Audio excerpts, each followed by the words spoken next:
வணக்கம் மக்கள், welcome back to my channel wild man kitchen.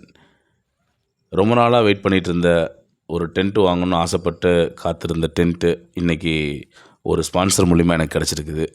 இது ஒரு சர்வைவல் கேம்பிங் டென்ட்டு. அந்த டென்ட்டு எப்படி பிச் பண்ணணும் அப்படிங்கிறத பற்றி தான் எக்ஸ்பிளைன் பண்ண போகிறேன். இந்த டென்ட்டில் 2 வகையான ஸ்டிக் இருக்கும். அந்த ஸ்டிக்கு ஒன்றோட ஒன்று ஒரு ரப்பர் வயரால் கனெக்ட் பண்ணியிருக்கோம். அந்த ஸ்டிக்கை இப்படி ஃபுல் லென்த்துக்கு முதல்ல ஜாயின் பண்ணி போடணும். 2 ஸ்டிக்கையும் செட் பண்ணதுக்கப்புறம் இந்த டென்ட்டை ஃபுல்லாக பிரிக்கணும். அதோட அந்த பிளாக் கலர் கிளாத் வந்து கீழே தரையில் படுற மாதிரி நல்லா விரித்து விடணும்.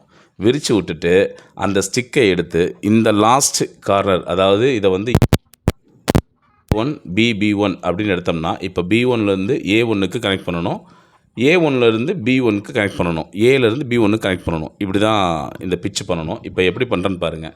இந்த லாஸ்ட்டிலேருந்து இந்த லாஸ்ட்டுக்கு கனெக்ட் பண்ணியாச்சு.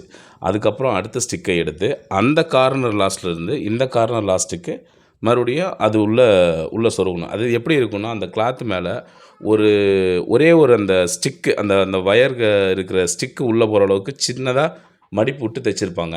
ஸோ இந்த முனையில் விட்டு இந்த சைடு முனையில் எடுக்கிற மாதிரி இருக்கும். இதை விட ஒரு முக்கியமான விஷயம் என்ன அப்படின்னா, இந்த ஸ்டிக்கோட கார்னரில் ஒரே ஒரு பட்டனை வந்து 2 ஹோல்ஸ் போட்டு செட் பண்ணி வச்சுருப்பாங்க. அந்த பட்டனில் ஒரு ஹோல்ஸில் அதை அந்த ஸ்டிக்கை வந்து வளைச்சி மாட்டணும். இன்னொரு கார்னர்லேயும் அதே மாதிரி அந்த பட்டன் மாதிரி இருக்கும் பார்த்திங்களா, அந்த பட்டனில் 2 ஸ்டிக் இருக்கும். அதில் இதே மாதிரி ஆர்ச் வடிவத்தில் அது பெண்ட் பண்ணணும். அந்த ஸ்டிக்கு வந்து ஃபுல்லாக பெண்ட் ஆகும். அந்த மாதிரி பெண்ட் பண்ணிவிட்டு அந்த கீழே இருக்க அந்த பிளாக் கலர் பட்டனில் 2 ஹோல்ஸில் ஒரு ஹோல்ஸில் வந்து இந்த ஸ்டிக்கை வந்து உள்ளே அமுத்தி நல்லா பொருத்தி வைக்கணும். 4 கார்னர்லேயும் 4 பட்டன் கொடுத்துருப்பாங்க. அந்த 4 பட்டனில் ஒவ்வொரு பட்டன்லேயும் ஒவ்வொரு ஹோல்ஸ் வழியாக இதை ஸ்டிப் பண்ணி வச்சிடணும். இப்படி வச்சு முடிச்சுட்டு இதை செட் பண்ணி ஒரு கார்னராக வைக்கணும். அதாவது நம்ம எந்த ஏரியாவில் செட் பண்ண போகிறோமோ அந்த ஏரியாவில் வச்சிடணும். அதுக்கு மேலே அந்த ஸ்டிக்கு வந்து 4 கார்னர் கிராஸ் ஆகுது பார்த்திங்களா, அந்த மேலே டாப்பில் அந்த கிராஸை வந்து ஒரு மாதிரி மறைக்கிறதுக்காகவும் அந்த டென்ட்டோட அழகுபடுத்துறதுக்காகவும் ஒரு சின்ன கிளாத் மாதிரி ஒன்று கொடுத்துருப்பாங்க. அந்த கிளாத்தை வந்து அதில் மாட்டி வச்சிடணும்.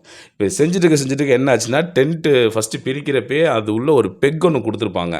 அந்த பெக்கை வந்து டென்ட்டு கடியில் போட்டேன். எனக்கு தெரியல, எங்கே போட்டேன்னே தெரியாமல் தேடிட்டு இருந்தேன். அப்புறம் கடைசியாக காலு கீழே தான் இருந்து, அந்த டென்ட்டு கீழே தான் இருந்துச்சு. அப்புறம் எடுத்துகிட்டு வந்துட்டேன். இதுதான் அந்த டென்ட்டுக்கு அடிக்கிற பெக்கு. இந்த பெக்கு ரொம்ப முக்கியமானது. ஒரு 4 கம்பி கொடுத்துருப்பாங்க. அந்த ஃபஸ்ட்டு சொன்ன அந்த பட்டன் மாதிரி இருக்குது பார்த்திங்களா, அதில் 2 ஹோல்ஸ் இருக்கும் பாருங்கள். அந்த ஒரு ஹோல்ஸில் வந்து அந்த டென்ட்டோட ஸ்டிக்கை சொருகிடுவோம். இன்னரோட ஹோல்ஸில் வந்து இந்த பெக்கை வந்து நல்லா இழுத்து ஸ்டிஃபாக மாட்டணும். இது எதுக்கு அப்படின்னா, அந்த இடத்த விட்டு டென்ட்டு எங்கேயுமே நகராது. அதுக்காகத்தான் அந்த பெக் அடிக்கிறது. இது மாதிரி கார்னரில் ஃபுல்லாக இழுத்து வச்சிட்டோன்னா அந்த டென்ட்டு நல்லா ஸ்டிஃபாக இருக்கும். அவ்வளோதான், டென்ட்டு பிச் பண்ணுற வேலை முடிஞ்சு போச்சு. இப்போது இந்த டென்ட்டு உள்ளே எப்படி இருக்குது என்னென்னு பார்க்கலான்றதுக்காக உள்ளே போய் உட்காந்தேன். சிம்பிளாக சூப்பராக அழகாக இருந்துச்சு. இப்போதைக்கு இந்த டென்ட்டு ஓகே தான். இது பெட்டராக இருக்கும்னு எனக்கு தோணுச்சு. அதனால் இதை யூஸ் பண்ணியிருக்கேன். இது வந்து நைட்டில் வந்து கொஞ்சம் காத்தோட்டமாக இருக்கிறதுக்காகவும் கொசு உள்ளே வராமல் இருக்கிறதுக்காக ஒரு மஸ்கிட்டோ நட் மாதிரி இது செட் பண்ணியிருப்பாங்க. அவ்வளோதான். இது ஒரு ஃபுல் பர்ஃபார்மன்ஸ் ஓவரால் நல்லா இருக்குது. எனக்கு கிஃப்ட் பண்ணவங்களுக்கு நன்றி.